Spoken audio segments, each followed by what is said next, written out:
Super star Rajinikanth நடித்த கபாலி திரைப்படம் கடந்த வெள்ளியன்று வெளியாகி 4 நாட்களில் 200 கோடிக்கு மேல் வசூல் செய்து தற்போது 300 கோடி இலக்கை நோக்கி சென்று கொண்டிருக்கின்றது.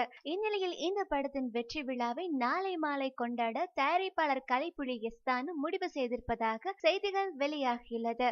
ஏற்கனவே இந்த படத்தின் இசை வெளியீடு உள்பட எந்த விழாவும் இதுவரை நடைபெறாததால் இந்த விழாவை வெகு சிறப்பாகவும் பிரம்மாண்டமாகவும் அவர் நடத்த உள்ளதாக கூறப்படுகிறது. அமெரிக்காவில் இருந்து ரஜினிகாந்த் சென்னை திரும்பிவிட்டதால் இந்த விழாவில் அவரும் கலந்து கொள்வார் என்று எதிர்பார்க்கப்படுகிறது. மேலும் ராதிகா ஆப்தே, தன்ஷிகா உள்பட படக்குழுவினர் அனைவரும் இந்த சக்சஸ் மீட்டில் கலந்து கொள்ள ஆர்வமாக உள்ளனர். மேலும் சினிமா செய்திகளை உடனுக்குடன் தெரிந்து கொள்ள கீழே உள்ள சப்ஸ்கிரைப் பட்டனை அழுத்தவும்.